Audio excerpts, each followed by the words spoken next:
is just fuck off 2016. Yeah. So, right. Okay, we're live. So I'll count us in. We'll get rocking. I'll actually, hold on a second here.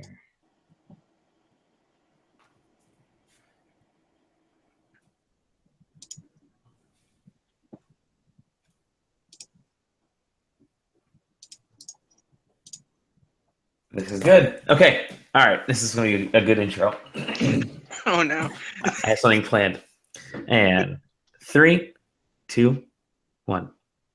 Welcome, everybody, to the 2016 SQW Presidential Slam.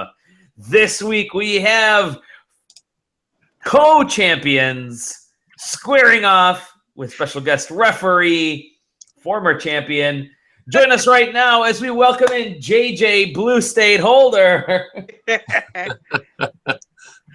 Dolly Red State Timofsky, that's me, and John No State Keogh. John, real American. No, real Canadian. Real Canadian. Ah, damn it. You got close on that one. So close. How you guys doing today? Doing all right? Not bad. On this beautiful Thursday night. I was doing good till I screwed that up. So yeah, that's okay. That's what these intros are all about, screwing things up. So we've made it to the 10th episode of SQW. How good is that? Ooh. We have done it. We have yet to figure out that we had some conversation about tie breaking, which I think was good. JJ had a couple ideas, and I think we're going to need to, at some point, just kind of figure out how to do tiebreakers for these championships. So yeah, we'll figure that out. Trust us. Either way, we're going to have just a wonderful total smackdown at Survivor Series, which is good because this episode we're going to spend some time talking about Survivor Series past history, favorite moments, things like that. And we got some a little bit of news, and we're gonna kick things off right now with the whole reason behind the Presidential Slam title of this episode. The U.S. has elected a WWE Hall of Famer, and it is not Jesse the Body Ventura. Mm-hmm. No, Donald Trump was elected. That was actually funny because I was looking at I did some a history check, and he's been involved with the WWE for a long time now. Long time. Long time. Since the 80s, basically, right? When wasn't WrestleMania like 2 years in a row was at Trump Plaza? 2 years in a row, yeah. Yeah, okay. 4 and 5. 4 and 5. There you go. Yep. And of course, the infamous Battle of the Billionaires. What was it called? Was it called Battle of the Billionaires? Yeah. Yeah.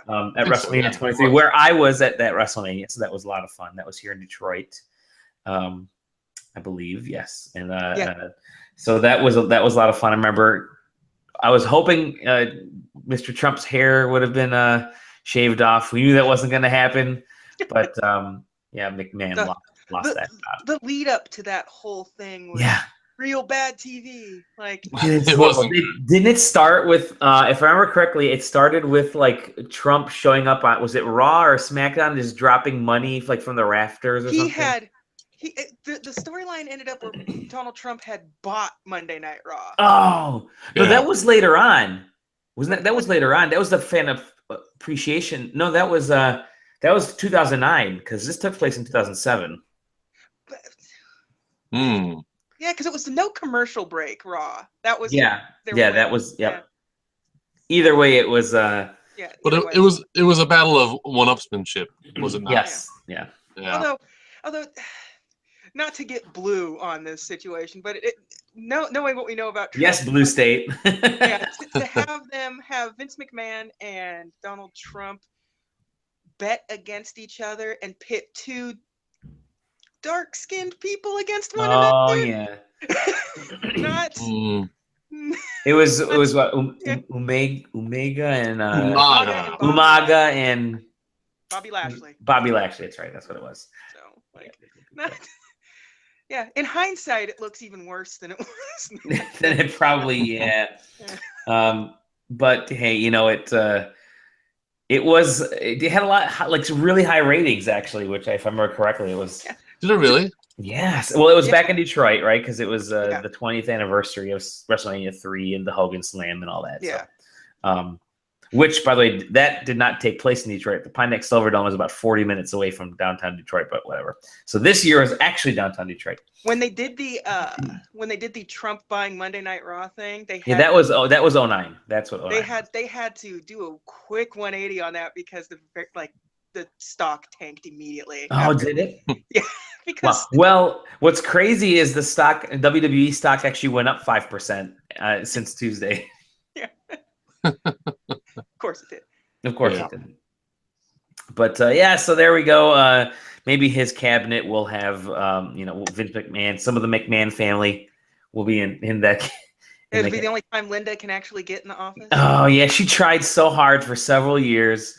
I just couldn't get in. She was it a representative state I can't remember what position. Something like that. She was trying out with I don't know. It's on the other side of the country. Yeah, there you go.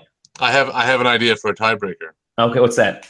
Okay, maybe you guys should try to predict how soon we will see the Trump WrestleMania match getting a stunner and being part of that shaving Vince's head. How soon will that be inserted in various video packages by WWE? Yeah, like the Then Forever opening package that they do. Like, will it be on Raw this week? Yes, it will be. No. It will be. I think it will be on Raw this week. I think they're going to tread lightly on that right now. Oh, you think so? Okay. They might. I watched that clip a couple times today in preparation. So I have the Stone Cold Stunner on Trump. Yeah, I've noticed that on Talking Smack and such. That's live. Daniel Bryan actually said on air, "We're told we're not supposed to talk about Trump." Really? So Daniel Bryan does not care on that show. He doesn't give two blues now. That is wonderful. God bless him. Anyways, there's other news. Speaking of old blonde people coming back, Hulk Hogan. There's a rumor floating around right now that Hulk Hogan may be potentially making a comeback in the WWE for WrestleMania. So this was Brooke Hogan, his daughter, tweeted out or did something on Instagram or Twitter or something and mentioned that there's some conversations going on right now with the Hulkster and the WWE. And then when Hulk was approached recently, I guess yesterday or today, they asked him about it, and I think he was on a radio show, and he was kind of coy about it, but he said there would be a lot of training would have to take place between now and then for that to happen. Yeah. But he's also a wrestler and an old school wrestler. He protects the business, so he's not going to talk out its place. And I mean, the WWE dumped him from everything during that trial. Yeah. His voice has been popping up in some promo thing. Oh, has it? Okay. Mm-hmm. So he's getting mentioned a little more. Yeah. Yeah. So it's baby steps for them. I guess, yeah. It's pretty much over now. Like, it's already out of people's minds. So it's amazing how quickly stuff can change like that. So yeah, that could be something that happens. We don't know yet. We'll keep our eyes on that. If it happens, it will be at WrestleMania. If it's not at WrestleMania, we won't see Hogan again for at least another year after that. That's the only time that they could trot his corpse out. Exactly. How do we all feel about that? If he was trotted out at WrestleMania, I wouldn't mind it. Actually, I wouldn't mind it. I mean, I haven't liked Hogan for a long time. Anyways, if they trot him out, it's wrestling. That's what they do. That's exactly it. He's a big name. I know it's going to happen. Yeah. I don't think the return of Hulk Hogan will move the needle very much. I mean, it would be a one-off, curiosity show or appearance, I think. It'll be like his last WrestleMania appearance, where you just have him mispronouncing the arena they're in, and with Steve Austin and The Rock and all that stuff. Yeah, I imagine he'd come out pretty humble and pretty pretty quiet. It would be a little bit subdued Hulk Hogan, I imagine, but still, I mean, he's a pretty big part of the company. So it's not, you just can't erase him from. No. Especially when WrestleMania season rolls around, it's sort of like Hulk Hogan. At this point, it'd be interesting if you could have Hogan back. You could have Goldberg could still be floating around WrestleMania time. They may trot out The Rock again, and you could have Steve Austin, of course. He's always floating around. They could have this. I don't want to call it the geriatric WrestleMania Royal Rumble, but that could be interesting. Get a bunch of those old folks together and see what happens. But well, I mean, yeah, it is wrestling. It's safe to assume that Goldberg will go into the Hall of Fame this year. Yeah, I think so. It seems. Yeah, I think so. So we'll see him at WrestleMania probably. Mm-hmm. Maybe not in a match, but I suspect he'll be there. Okay. Well, there we go. Hogan could be coming back. He's had his WrestleMania match, so he doesn't have to do that thing like Sting did, where it's like I have to have my WrestleMania moment. But... Yeah. Speaking of things blast from the past, it's been recently announced that there is an XFL documentary coming in February. It's going to air in February. And what's interesting is I remember the XFL. I remember Vince McMahon announcing it, and it was NBC, right? I believe it was NBC. They had names like the Demons, the Extreme. Hitman. The Hitman. I thought you said the Pigman. Oh, the Pigman. Real good.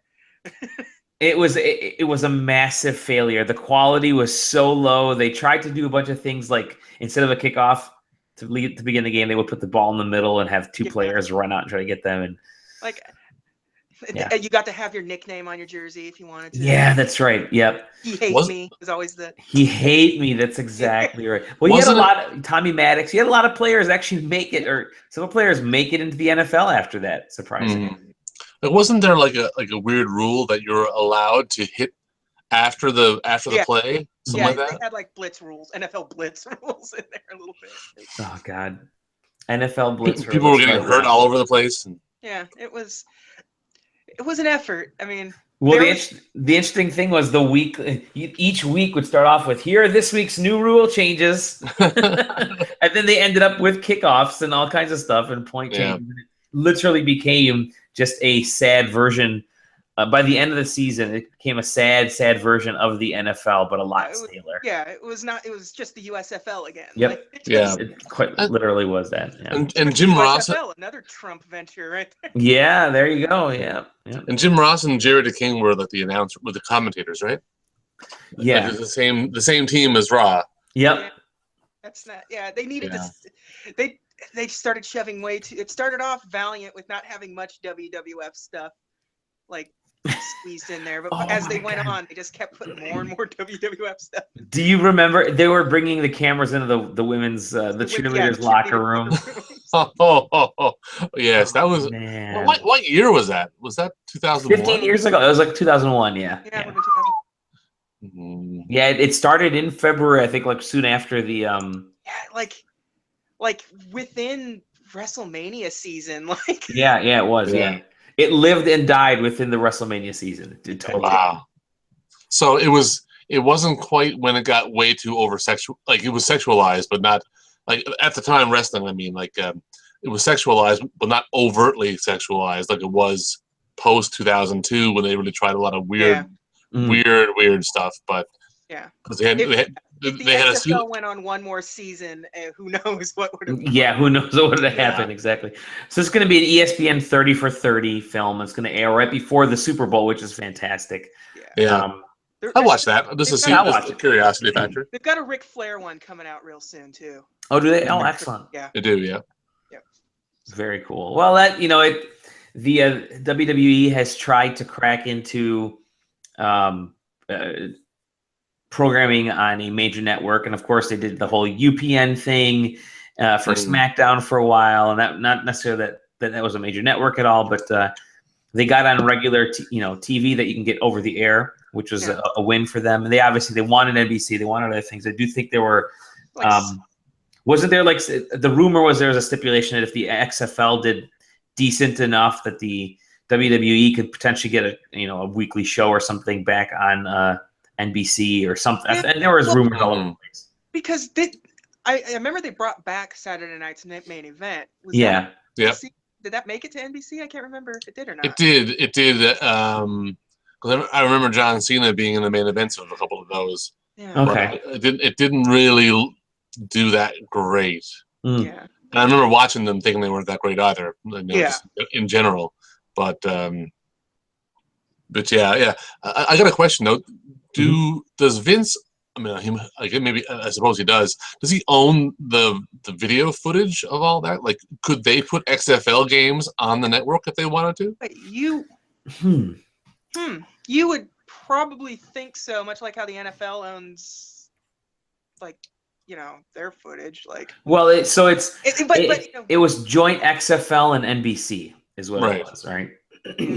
I'd imagine they probably can. I wouldn't mind watching it just for yeah, they have such a good relationship with NBC curiosity. Universal Yeah. that it's probably not that big of a deal if they wanted to, anyways. Yeah. I wonder if they're not putting it on there. Well, you know what? It could be a players union thing because there were a lot of players there, you know, and a lot of those guys went to the NFL. That's a good point. So there could be some player union stuff that Sure. Yeah, that's a very good point. So we'll see. I mean, I would love. It's yet another thing for us to watch on WWE Network, or for, you know, sports fans and, you know, football fans in the U.S. to watch. I remember rooting for it. I was really excited for it. I wanted it to be awesome because it was more football. It was like you know, fantasy football was just starting to take off in the early 2000s. People were, you know, it was online. People were trying to get into it. And there were a lot of rumors that people wanted to have springtime football, spring and summer football, and so this was going to take that spot, and ended up just kind of fizzling out. So nobody would have ever taken it seriously. The WWF, if they could have found a way to sort of get it out there without having their brand all over it, it probably would have.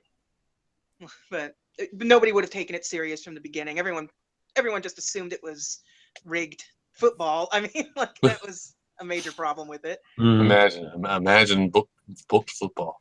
Yeah.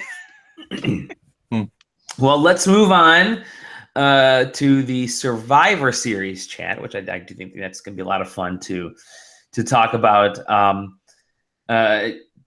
Survivor Series coming up in a week and a half here, which, oh my gosh, it's so quick already, and so many things are taking place. And we'll talk about this Survivor Series here, you know, next week when we record, because we're going to make sure we have our good predictions then. But Survivor Series has a long history. It started off in was it late 80s, or it was at least, I believe it was 87 like 87. Okay. Yeah. Yep, and I mean, we had some fantastic people made their debuts in the Survivor Series. We had some craziness. Survivor Series was almost a way to do really weird things. It was kind of like the baby to the Royal Rumble and WrestleMania, right? And then you had King of the Ring later on too. But Survivor Series was my favorite out of all the WWE events. Yeah. That's the one where I would tune into, or I would turn my TV on when Survivor Series was on and watch all the squiggly lines and wait to see the match. The image. Listen to Survivor Series. Yeah, exactly. And listen to the Survivor Series, exactly. So the classic format of Survivor Series was it 4-on-4 or 5-on-5? The original format. Teams of 5 strive to survive. Yeah, 5-on-5 was the first. Like, it sort of became sort of open-ended by a certain point. It just became more than 3-on-3. Like, just I mean, the beauty thing about Survivor Series in the early time was that it was at a time where you didn't see certain guys match up with other guys. Yeah. So it was an opportunity to have, you know, you see Hogan in there with Demolition. Like, those two entities didn't really mesh up very much, you know, or, you know, it was just a great time to get some, you know, some real variety out of nowhere, really. I mean, there was never any real stakes other than, you know, bragging rights or whatever, and see who would survive, which is fine. It made for a great show, but. Like, it started off as WrestleMania 3 was super, super successful, and WWF knew that they could do more pay-per-views. Yeah. So and they knew that Hulk Hogan and Andre the Giant was real hot right now. So you could book a whole pay-per-view around another showdown with them, but not just doing WrestleMania again.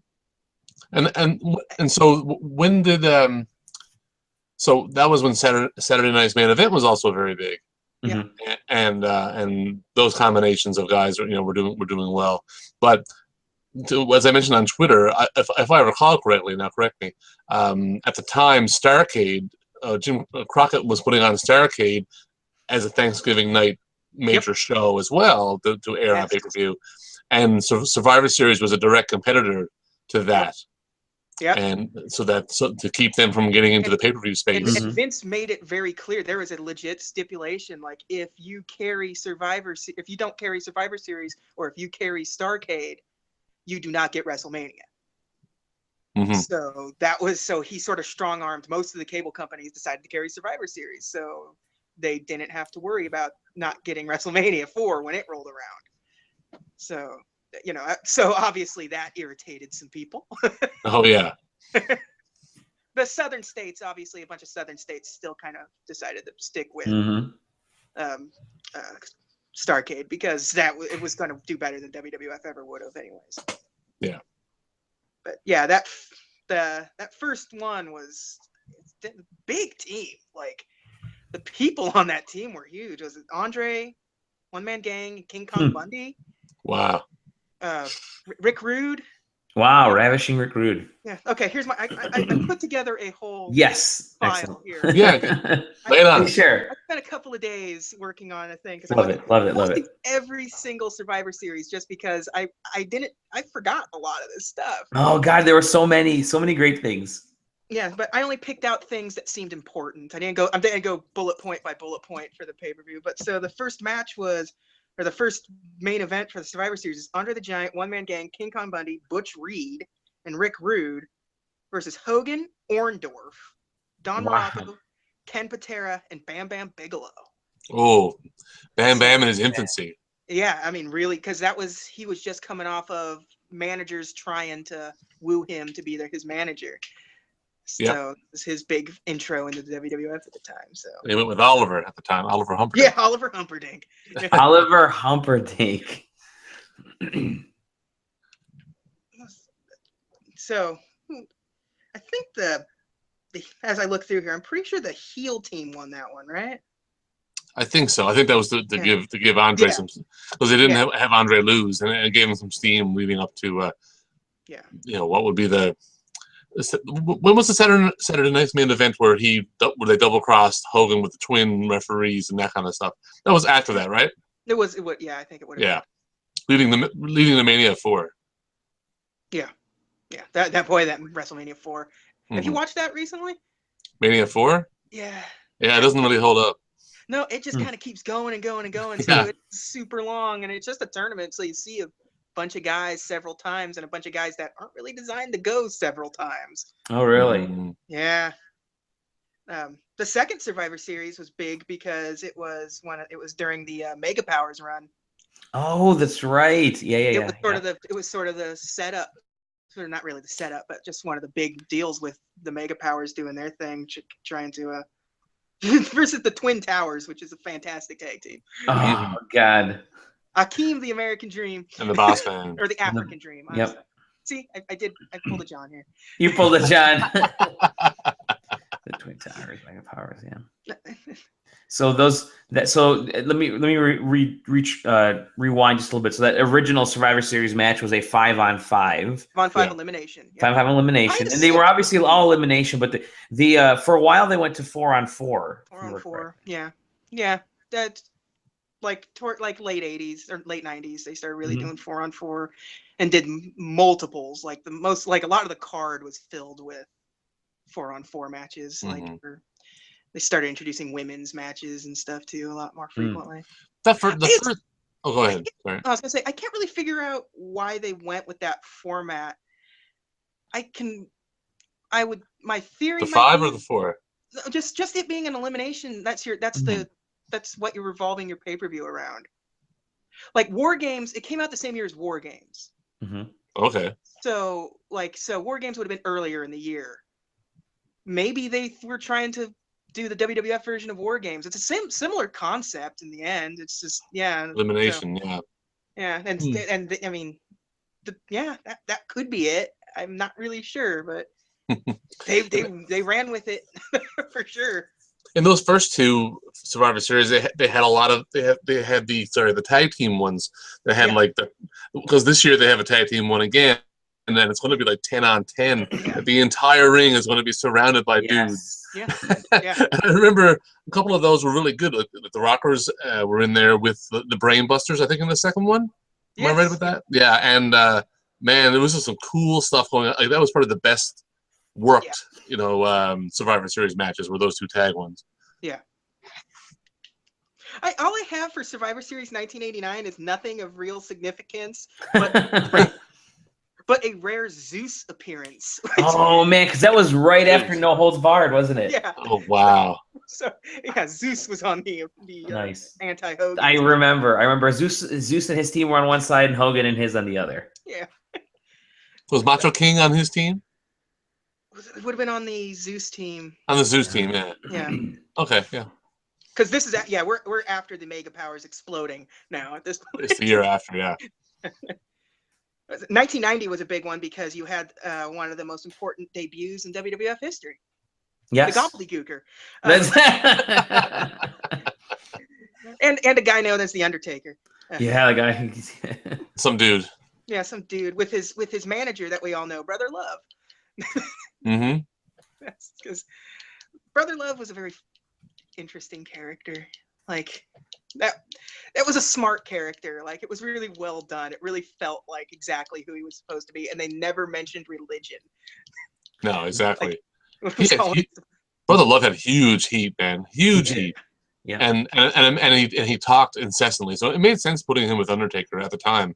Yeah. You know, this to be a mouthpiece for him, because he wasn't going to say a word. Yeah. Really.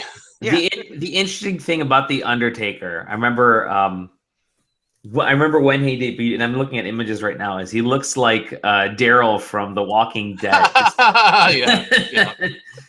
Sleeves ripped, and I'm surprised he didn't have, a dragon or skull on his back or something. Yeah, I remember as a kid thinking he was really cool, really impressive, and I mean, borderline scary, even though I was 10. I mean, he or a little bit older than that, 1990. Yeah, a little bit older. It's incredible that it was able to like get over and stay over. Yeah, like that's a silly gimmick, but he owned it, and he was able to keep it fresh and going for decades. Well, he's coming back on Tuesday for his return, right? I mean, it's quite something. I remember when he debuted, because that was the big debut of him, and was he Mean Mark on the WCW, and I remember him leaving WCW and appearing in the WWE, and it was a huge thing. It was massive when he showed up. It was awesome, because we're like, oh my gosh, who is this guy? And I'm like, that's Mean Mark from WCW. No, it's the Undertaker. Oh man, I didn't get that perspective at all. He was Kane the Undertaker. He was, yeah. That was what he worked under house shows. He was wrestling. Yeah. But exactly a year later, at the next Survivor Series, is when you get the Undertaker winning his first title, his heavyweight championship. Yeah. In a typical fashion, he beats Hogan, but Hogan doesn't go down clean. Yeah, Flair. You're in the middle of the there. Flair era of WWF, and all that basically did was set up the Royal Rumble match, because the title would have gotten taken away from the Undertaker at that point because of the controversy. Oh no! Well, it was Tuesday in Texas. Tuesday nights, yeah. Yeah, that the follow up. Like, they tried to do a midweek pay per view. Test that water and see if that worked. Tuesday night in Texas, yeah. Tuesday night, Something similar to that, yeah. But yeah, so it just started the trail towards Ric Flair's WWF title win. Still the best good Royal Rumble. Still the best Royal Rumble of them all, yeah. Yeah, mm-hmm. and with Bobby Heenan on commentary made it. Oh yes. Everything about the Royal Rumble match. The match itself was so good. I can't wait for the Rumble special that we do, because I mean that's going to be tip tops. Yeah, we're going to talk about the Royal Rumble '92 pretty much almost. Yeah, for the whole episode. Yeah, pretty much. What else was there? Oh yeah, this is sort of the last this is what led into the Rockers breaking up. Mm-hmm. Oh God, yeah. Marty caused Shawn Michaels to lose, and so shortly after that, Shawn Michaels threw his head through a window. Was it that early? That's insane. That was in the early 91. That's wild. Okay. Did Shawn Michaels have chest hair in Survivor Series 91? Because that would have been a big tip off for the heel turn. I did not watch every Survivor Series going into this. I'm only one human being.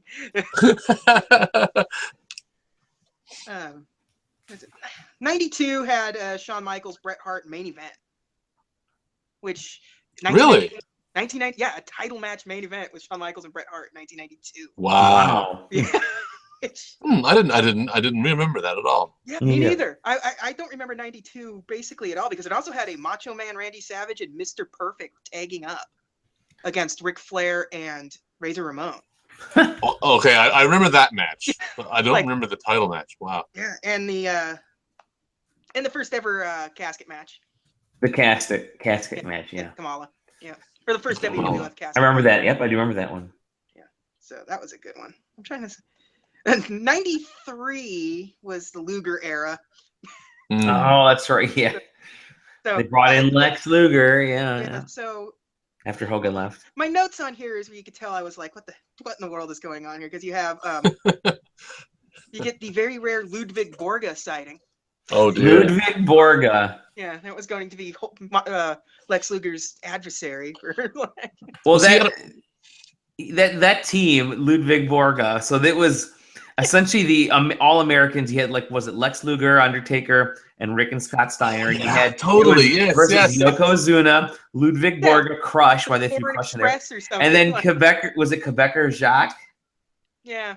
Yeah, and Taker had that coat with the American flag in the inside when he was joining the team. Yeah.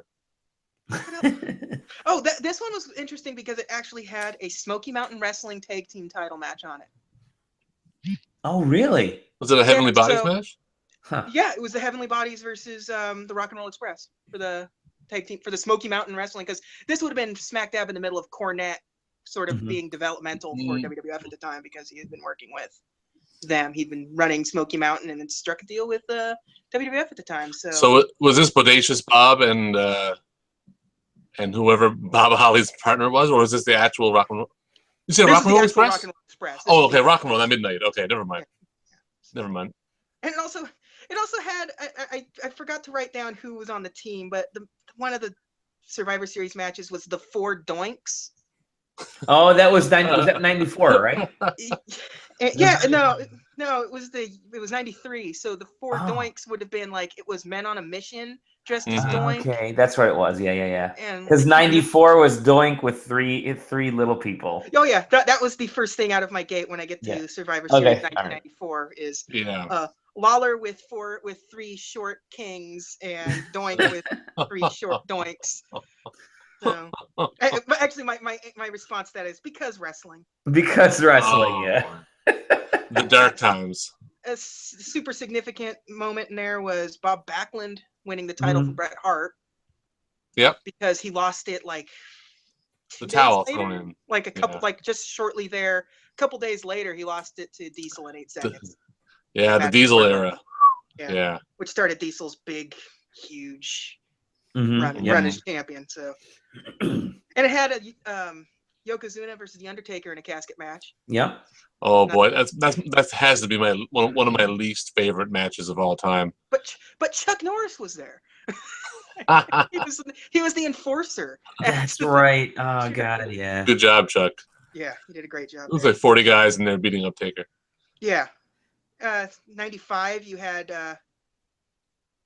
Bret Hart versus Diesel for the title, where Bret Hart beat Diesel, ending Diesel's year-long reign as champion. Mm-hmm.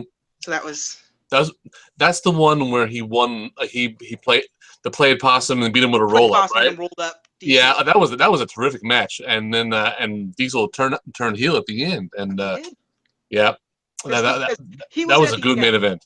Yeah, he was at the end of his run at this point. Diesel was getting ready to, because he would have had because he's only got a couple, because he's only got at least a year left in him at this point. Like, yeah, well, less than that, because I think less than that, because his last match was the pay-per-view after Mania, so he went on to face Taker at Mania that year, right?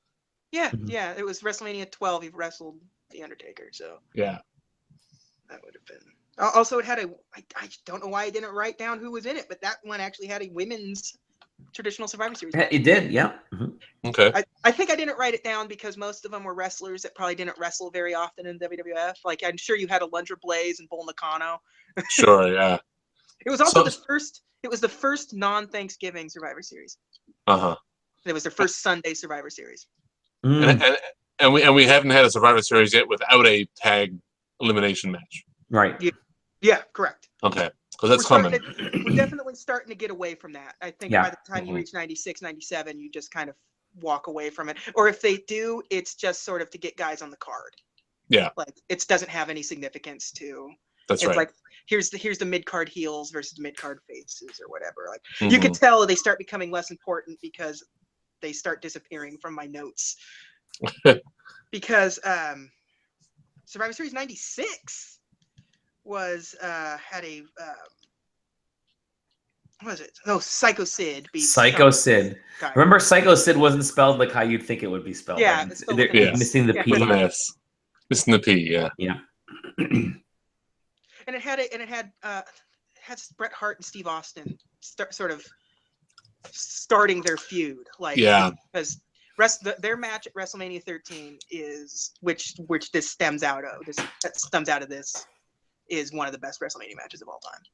Definitely, yeah, and I mean that match was still pretty good. I mean that was it was really good. The Survivor Series one was really good too. So there's a reason, But the bad mouthing of Bret Hart by Austin in those weeks leading up to that were just tremendous all the way through. Good. Yeah. It's actually I've never been a massive Bret Hart fan. Like, I like his wrestling, but I was never a fan of his.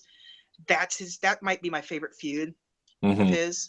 Like, I just think that they worked so well together. Definitely. Like, they knew how to tell a story together, and I think that really worked. The next year would have been 97. That's probably the most significant Survivor Series of all time.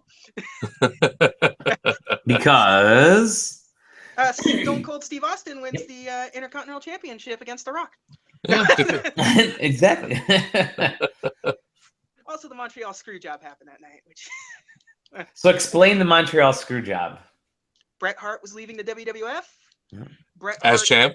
As champion. He didn't want to lose the title to Shawn Michaels in Canada.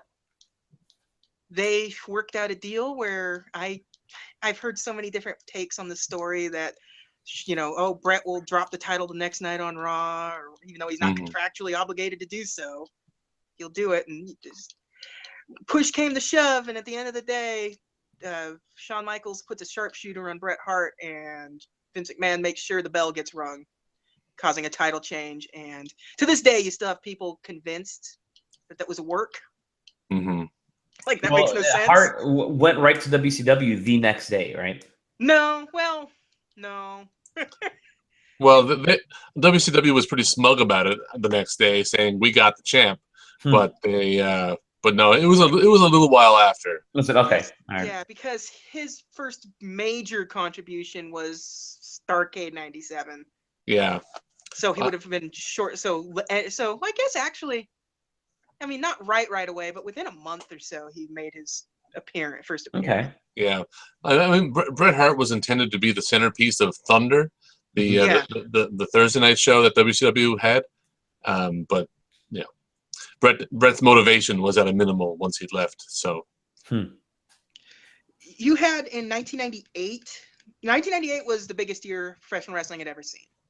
Had the highest ratings on TV like that the industry had ever seen. It was easily wrestling's biggest year, and this card really sort of proves that because it is absolutely massive because it was a tournament. The Deadly Game. Yeah, that's right. That was what was it called again? The Deadly Game. The Deadly Games. For the championship. Deadly Games. And it was sort of all built around Vince McMahon had, tried to screw over Austin out of the title kind of thing. Like Vince McMahon is in full heel mode at this point. He is officially a character on TV since the previous year's doings. Steve Austin had already won the championship by this point because WrestleMania 14 would have already come and gone. And you have Mick Foley, Mankind, trying to get on Vince McMahon's good graces and all this stuff. The finale of this really ends up with The Rock winning the championship and joining sort of creating the corporation with Vince McMahon. He becomes Vince McMahon's corporate champion, kind of. Yeah, I mean the corporation kind of spun out of this, well, as an actual group and not just a concept. Yeah, I mean the swerve at the time was that Mick was going to be Vince's champion, and Vince lied to him the entire time, and it was The Rock who was was the pick. It's a big card, but it's pretty good. It's got a lot of 1998 in it, which you take the good with the bad with WWF in 1998. Like there's a lot of bad in that because apparently Vince McMahon Mankind's first match was against Dwayne Gill. Right. Yeah. Well, that was the infamous. Vince McMahon said we're gonna have the Mankind's match his opponent is gonna be a WCW win-loss record. Yeah, he used to work here. He went to WCW where he got an impressive win-loss record, and then came back. And now he's back here, and it was Dwayne Gill. It was Dwayne Gill, and he lost in like the first minute or something. Also, William Regal as a Real Man's Man. So. Okay. That's I wrote that because I figured that was significant, I guess. Oh, poor Will Regal. I love him so much too. I know what he does, and he never. He makes whatever he's got handed to him work, though. Even he does, except for that gimmick, but that didn't last very long. 99 would have been Big Show won the WWF title in 1999 at Survivor Series against Brock. No. Triple H, and The Rock. It was three-man. Yeah, that's.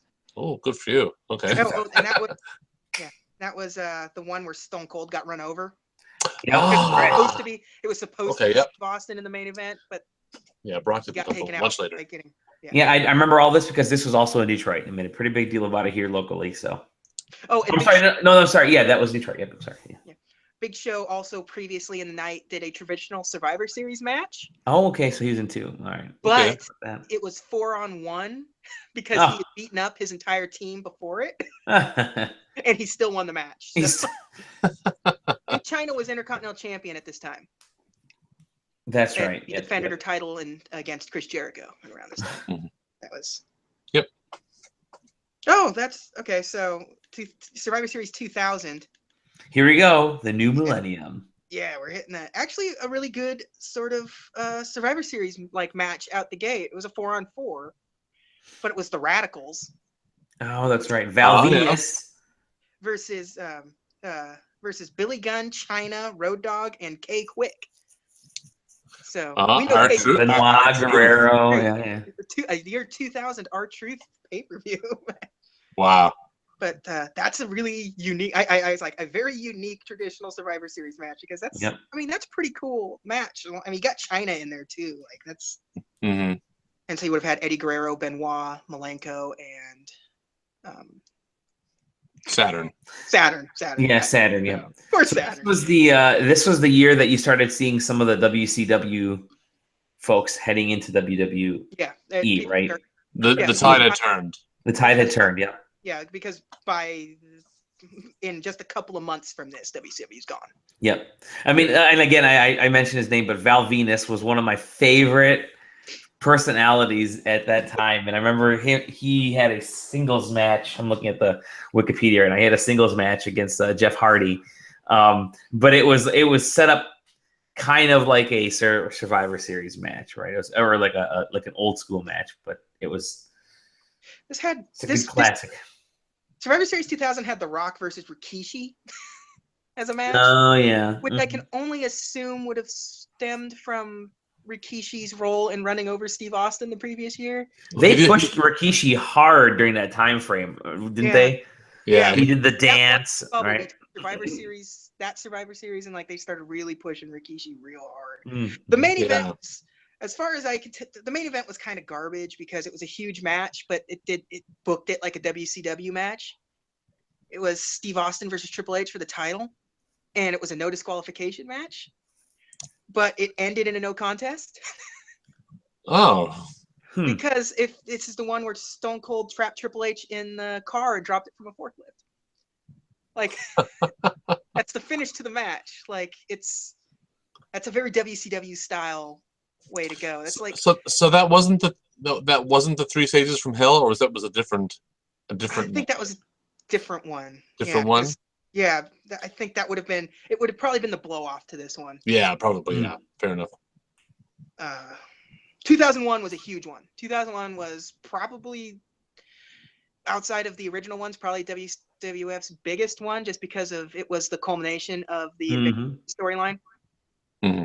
Take that as what you will. I mean, how they handled that was garbage, but that everything revolved around WCW and the Alliance on this one, and I think I pretty much covered everything because he did a bunch of unification matches that night. Oh, that's right. Yeah, no matter what, at the end of the night, WWF wasn't going to exist anymore, or the Alliance wasn't going to exist anymore, because that was the main event. So you were unifying the titles. So you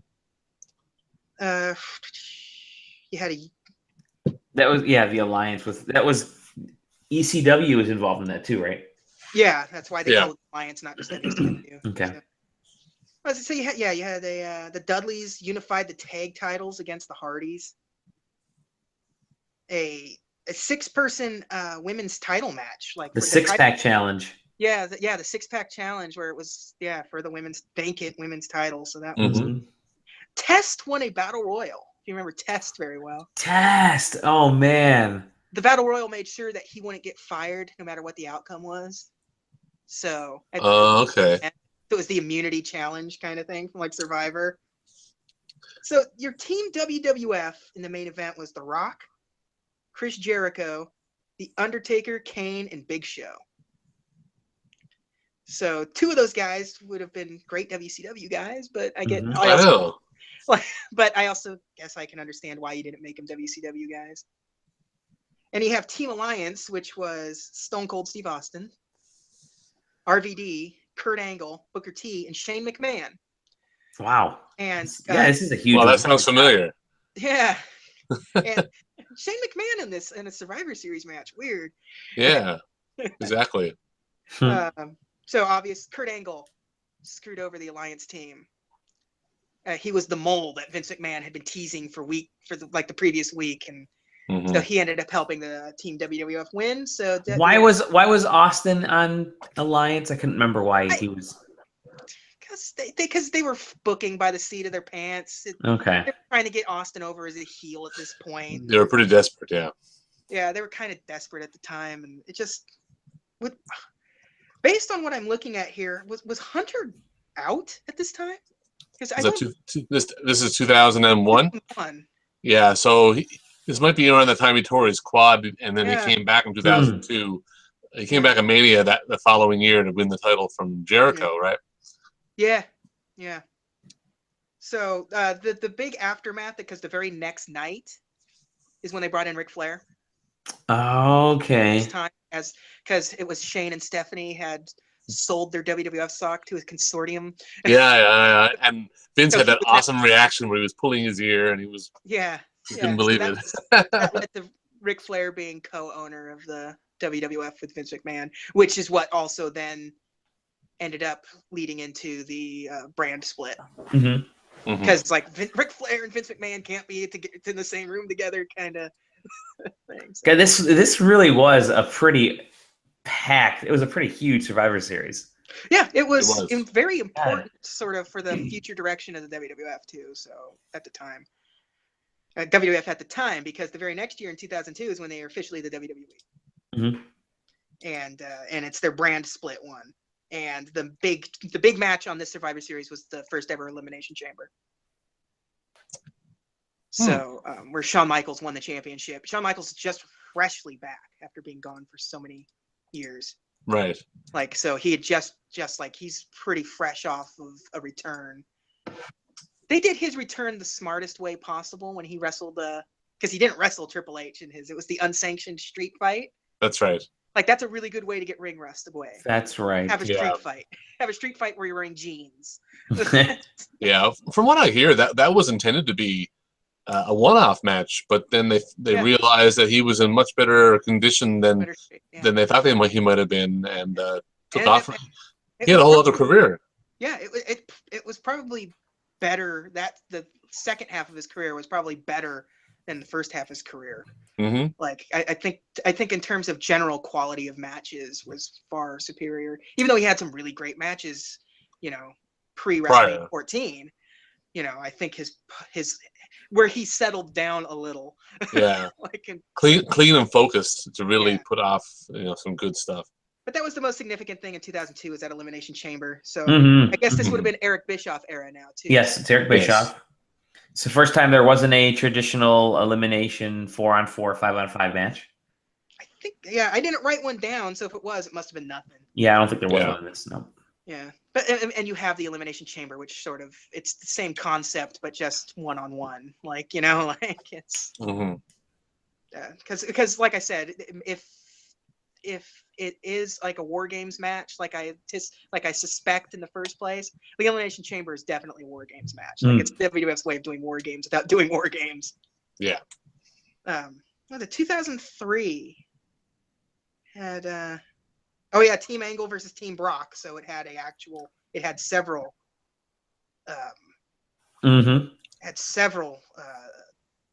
traditional matches on it. It also had Kane versus Shane McMahon. Kane versus Shane, yep. Yeah, which that's one of the most infamous feuds because it was an ambulance match. Mm-hmm. And the lead up to this ended up having Kane like electrocuting Shane McMahon's testicles with a car bat. Oh my god! Oh boy! Yeah, we're getting into the dicey, weird. Yes, yeah. 2003 was a pretty good year for WWF in general. Yeah, a couple elimination matches there. But in terms of overall, you also have you have the Raw match was a Team Bischoff versus Team Austin. Mm-hmm. So this was Austin's retired now because this is after WrestleMania 19.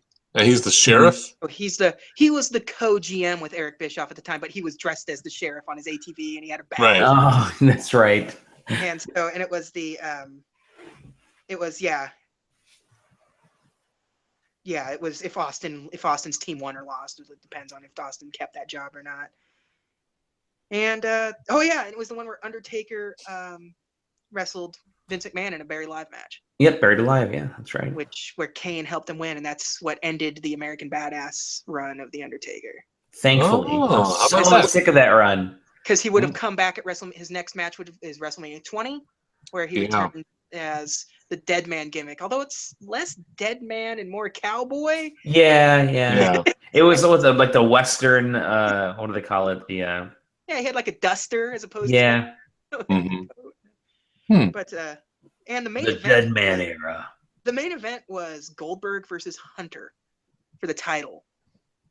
Goldberg was champion at this time, which it wasn't until the network came back that I remembered that Goldberg actually did become WWF champion. I did not remember that. So was he big gold belt champion or was he full on WWE champion? It would have been Raw, so it must have been big gold belt.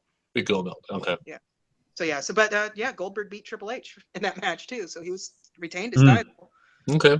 But so I'm assuming he must have lost his title shortly thereafter because he didn't have it going into the Royal Rumble, so he must have lost it at the next pay-per-view. Yeah. Survivor Series 2004. Not a good one. It was it had a traditional match on it that was Team Orton versus Team Triple H. And Team Orton had Maven on his team. Had what? Maven on his team for Team Orton. You remember Maven was the Tough Enough winner for like the first ever Tough Enough winner? He was, only famous for drop kicking Taker out of the Royal Rumble that year or whatever it was. But I guess that was fresh off the Evolution breakup. Yeah, it would have been. So, but it had a stipulation where the winner got authority over Raw for the next month. Which sure. And from what because then I had to read that and follow it up, and like Orton like made match plans, but Vince McMahon like overruled it and stuff. Like it kind of went nowhere. Like it had this big stipulation that didn't really seem to lead anywhere. So that was actually, yeah, that's all I wrote for that one. It is nothing happened. That's all I had on there. 2004. Yeah, but 2005 had the kickoff to the Booker T. Chris Benoit Best of 7 series. Oh God, which was yeah, really that was a cool United States title. That was a really it was a great feud at the time. Great idea too. Yeah. Especially, we just came off of a Best of 7 recently with Sheamus and Cesaro. Mm-hmm. But to sort of like Booker T and Chris Benoit, like that's a really good sort of teaming, like the 2 WCW guys, like fighting over the United States Championship we're in the 2005. So this was Hunter fought Flair and standing match. So, and Ric Flair at the time was Intercontinental Champion, which I forgot about that too. Oh God, yeah. That's right. Like that's right. They you had Cena versus Kurt Angle, which that was a good feud that they always had, and they kept going with it. And you had the Teddy Long versus Eric Bischoff. Teddy Long versus Eric Bischoff. Oh my gosh. God. And then the main event was the Raw versus SmackDown. Yep. So it was like a Team Raw versus Team SmackDown, and that's what led to Eric Bischoff getting fired. His team lost, so they had the court Vince McMahon as judge, jury, and executioner the next night. Fires Eric Bischoff. You're fired. Oh, that's not bad. I'm sorry. I disappeared, didn't I? Am I back? You're back. Okay. I disappeared there. But that 2005 was another one of those big ones. But 2006 had a Legends team on it. Like it was a Survivor Series match. There was a Legend team. Ric Flair, Sergeant Slaughter, Dusty Rhodes, and Ron Simmons versus the Spirit Squad. The Spirit Squad. Oh Lord. I didn't bother reading any of the lead up to this. I don't want to know what led to that match. I can only assume, and I don't care. Like the fact that this is 2006 and the Spirit Squad is on WWE TV again. God. And they may be coming back. Did you hear? There's a rumor that they may bring some of the Spirit Squad back. And Mr. Kennedy beat the Undertaker in a First Blood match. Kennedy. Did he really? Yeah. Wow. I read that and said, okay. But that was at the time where they were trying to make Kennedy the next big thing. They were trying hard, yeah. Having him go over Undertaker would have been a big push in the right direction, but and Batista beat King Booker for the big gold title. So King Booker, yeah. King Booker. It was a last chance match as well, right? Yeah, that wasn't it? 2007 was where ECW was now on part of the WWE rotation of things. So you have CM Punk as ECW champion, and he's so he's got a championship match finally on a WWF pay-per-view. I'm reading my thing, and it's that weird thing that WWF does every once in a while, where the main event has too many stipulations for no reason. Okay. Shawn Michaels versus Randy Orton, and the Sweet Chin music is banned. And, sure. And if Randy Orton gets disqualified, he loses the title. So and Orton won, obviously, because you stack the deck against him, and that's where I should have written it down, but I think this is when Chris Jericho returned the next night, because Orton didn't have anyone to feud with anymore. Like you just had your blow off feud with Shawn Michaels. Like, so you had Chris Jericho coming back, and the main event was Batista versus the Undertaker in a Hell in a Cell. So, and Undertaker lost. So Undertaker lost the Hell in a Cell again. So, yes. Yeah, his win-loss record in cell matches is not great. Yeah. Looks like 2008 was just kind of a regular thing. The biggest thing that happened, there was a big thing that happened, and it was Edge winning the championship. But it was that weird sort of convoluted way that they were doing it then, because you had Vicky Guerrero and stuff involved in there. Because you had because the match was Triple H versus Kozlov for the championship. Mm-hmm. And then, like, in the middle of the match, Vicky Guerrero says, and Edge Vladimir Kozlov. Yeah, and so Wow. it's like the show was really built around Edge winning the championship, even though he wasn't promoted as being in the championship match and being able to win that championship. So, and it had Undertaker versus Big Show in a casket match, which that sounds miserable. Like, yeah, a little bit. 2009. I wrote nothing for 2009. I just said it's a bad show. Yeah, well, that's the Cena versus Triple H for Shawn Michaels. Oh, that's right. And Shawn Michaels kicked Triple H right out of the gate. Yep, literally right out. Yeah, right out of the gate. That was I did say there were a bunch of elimination matches, like the traditional elimination ones. Yeah, you would probably been back at the time of this by this point. Like, yep. WWF now has a huge roster that they're trying to figure out what to do with. Yes. Mm-hmm. So they had like a bunch of matches, trying to bring everybody in there, get everyone involved. Yeah. Yeah, because the very next year you had the Nexus. So that was 2010 would have been the Nexus, and Orton versus Wade Barrett in the main event. Mm-hmm. Again, it was that whole John Cena is now forced to be a Nexus member, and if Wade Barrett didn't win, John Cena, or if Orton won, John Cena would be fired. Or it was like, also low key was on that card. Like, he didn't do very many WWF matches after he won not Tough, NXT season 2. Yeah, NXT. That's right. Yeah. That's right. Yeah, that's right. NXT started off as a reality show. Reality show. Yeah. The next year was a big one because that's where CM Punk won the championship against ADR, El Del Rio, and he was champion for 434 days from that moment. So he was so that was a big and it was also the return of The Rock as a wrestler. Like, was that a Money in the Bank win for him? No. Or was it straight up match? Because Del Rio had cashed in his Money in the Bank on that's the tie. Yeah.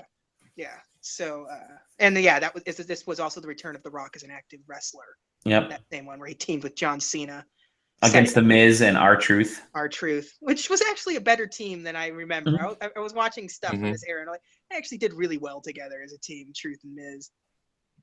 Yeah, they had that big scene on Raw or something where they decimated almost everybody. Yeah, and they got arrested. And yeah.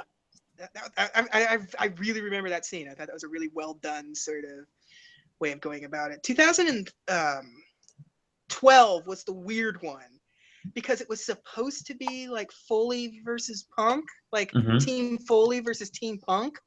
Like, Foley was going to pick a team but like that all fell apart. Like, I don't think there's enough time to sort of explain what happened to that match. Right. Because it just like WWF didn't know what they were doing. Like, they got confused and they needed to start doing things. Because they needed to push. Because what was the main event? It was a 3-way, right? Yeah, it was CM Punk, Cena, and Ryback. And that's where the Shield debuts. Yep. And so that was the biggest part of that. I didn't get to see that pay-per-view. I remember being bummed out.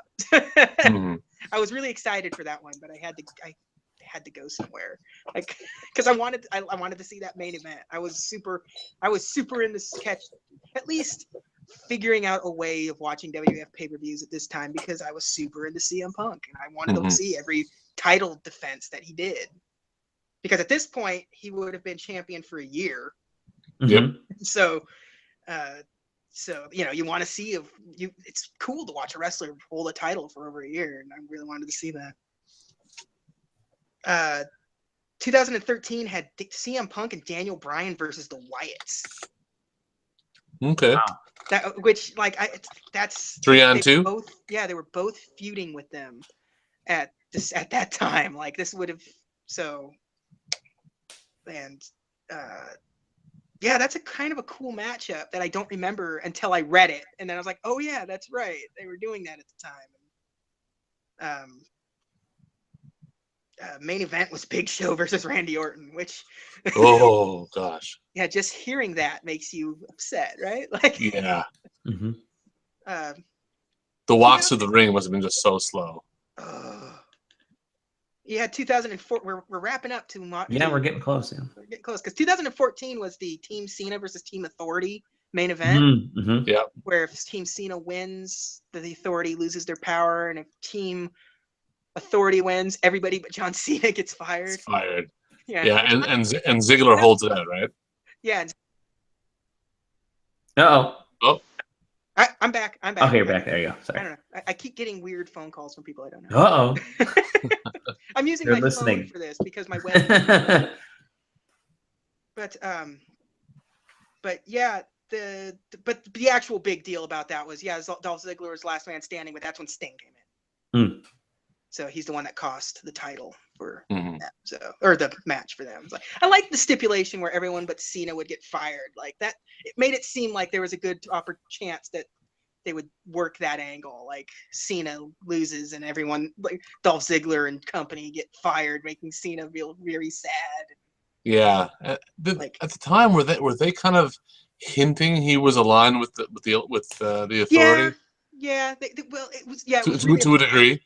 Yeah, it was really at the height of Authority, like the conspiracy theory sort of thing with that stuff. Yeah. And then last year's. Had the tournament. They had the tournament again, where Sheamus walks away with the title after cashing in Money in the Bank. I remember how long of an event that was. It was super long, and Kane and the Undertaker wrestled on that one. Yep, that's right. Yeah, the Wyatts, and that one was also significant because beforehand it had an ISIS threat. Yeah, that's right. There's the ISIS threat. Yeah. That's the one. Yeah. So that's the not brief history of Survivor Series. But what's interesting is, for me, the magic of Survivor Series is always kind of those gimmick elimination matches, and they on average they'll have 1 to 2 on some of the events. And last year there was a couple. There were 1 or 2 the year before that. And there were a couple of years they didn't have any, and it became sort of another pay-per-view. But there's a lot this year. We'll get into it next week. But there's a ton. Yeah. I do like when they have things like the tournament, right? And King of the Ring was great for that kind of stuff. Yeah, you would have the tournament and the championship, and so that it just makes for really long events. That is a thing. It makes for a really long event, and it wears you out. Yeah. Yeah. Like, so it's hard watching a guy wrestle 2 or 3 times in a single night. Yeah. Especially even if it's somebody you really like. Mm-hmm. Like it's really hard, because I remember one of the first wrestling shows I went to was a Raw taping in like 95 maybe. Okay. And just watching Shawn Michaels wrestle 3 or 4 times a night, because that's when they were taping him, and they taped an entire month's worth of wrestling. So it's like that was the height of Shawn Michaels fandom. Just watched him wrestle 4 or 5 times, and you're just like, okay. And now I don't have to watch Raw for the next month because I've seen it all. Yeah, that's right. I was going to say, there was a couple of Survivor Series where the winners of the Survivor Series matches would get together for like a mini battle royal. Yeah. For the sole survivor. I remember Razor Ramon won. Yeah. Some year, I don't remember maybe that year you mentioned with the tag match. Yeah. I don't know, or a year, but no, he would have been a face. I'm not sure, but like being able to make some stakes, like at least in those old ones where the stakes were kind of being diminished every year, they had a goal at the end. Who was the toughest of all the survivors? Yeah. But like the first Royal Rumble, like it didn't have any stake to it, but just winning it was like, look, you survived 29 other guys. Hacksaw Jim Duggan, good for you. Good for you, yeah. you're not going to get a world championship match necessarily out of this. But. Yeah, and I appreciate how they try to add stakes, with some of the years anyway that they focus on them. In a year where pay-per-views are like the titles of pay-per-views are the gimmick. Yes. It was nice you would have the gimmick matches for the big four. Like, it was Survivor Series should be home to gimmick matches. Like, yes. Yeah. If you're not going to do a traditional 4-on-4, do a tournament. Or a 5-on-5, or or have stakes like they did, like I said, 2001, which is probably the biggest one, where you had Alliance versus Authority. Like, if you're gonna, even though that whole angle was garbage, the way it played out, that's the best way to wrap it up in that scenario. Yeah, that's right. Like that this is it. This is all the, if it was flipped, it would have been a War Games match. Like, so. I mean, I find as long as Survivor Series has some form of match that requires an elimination, there needs to be last man surviving in some way, shape, or form. Yeah. Whether that's a tournament or a multi-man tournament. The Elimination Chamber being a part of Survivor Series was not a bad idea, actually. Yeah. It's amazing that it was only on one Survivor Series. But because it became No Way Out's gimmick. It did, yeah. That's true. And that's when they got unoriginal and just started naming them papers. Tables, chairs. I always found having elimination between Rumble and Mania foolish to have like a gimmick, a dangerous cage, hard floor match in between the biggest shows of the year. Like, exactly right. You're putting the guy that's about to be the main event of the biggest show of the year in a match where you're literally surrounded by steel everywhere. Like, outside of the ring is even steel. Like, very easily injured. Very easily injured. I'm actually surprised nothing serious ever came out of that. Like, they're lucky, really. Yeah, they really lucked out, and it's obvious that's why they stopped doing it that way. Yeah. But so, what's your favorite Survivor Series moment? I guess. I'm gonna hop in with a Gobbledy Gooker because the lead up to that thing was just because it was so bad.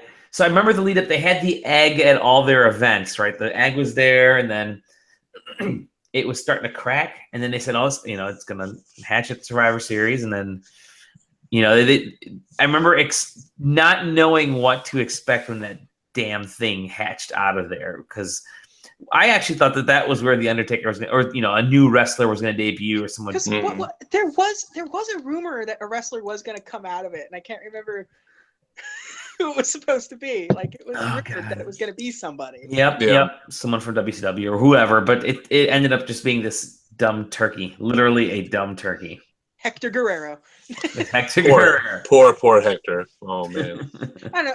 I mean, I can't really pin it down. Like, the Alliance WWF match always stuck out to me so much. Like, it really was in recent memory, the Shield debut was a big thing.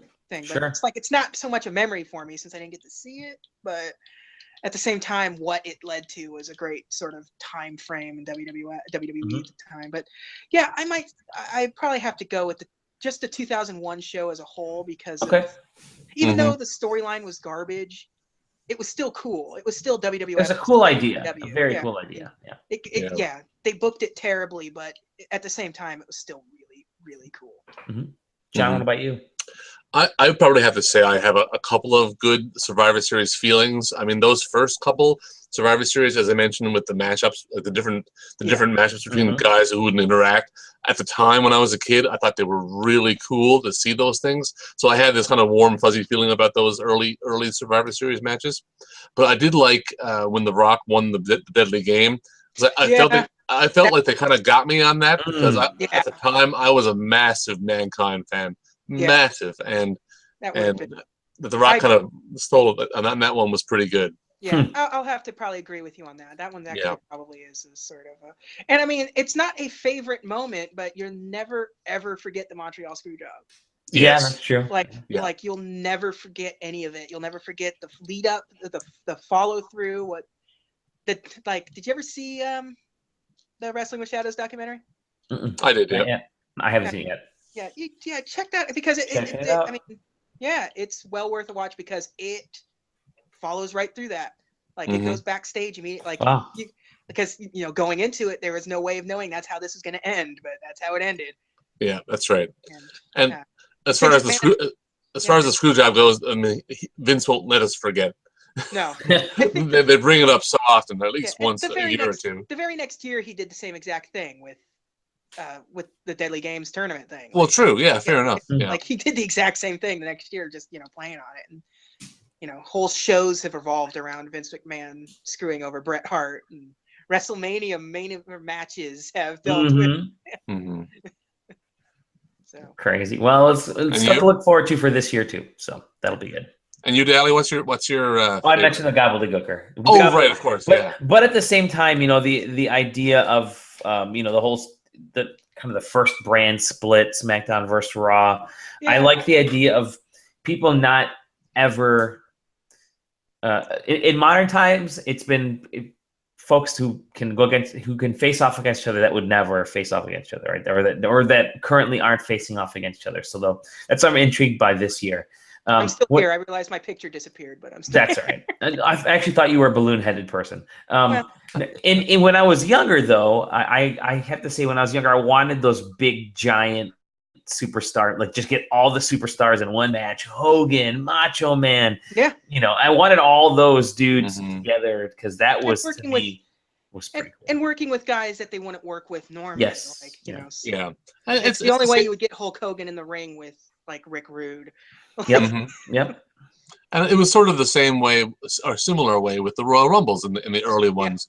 Even though they didn't have title stakes or title shot stakes, there was still an interaction between guys you didn't normally see. I'm like when that moment in the Ric Flair one where when Piper comes out and they just Flair is completely flabbergasted that Piper is the next guy, and he's it's just great. I was boy, if Piper could do it, and Survivor Series had that same kind of charm. Very good, very good. Well, that was a fantastic, a short summary of Survivor Series. You went through 29 of the, this is the 30th anniversary, I think, this year, right?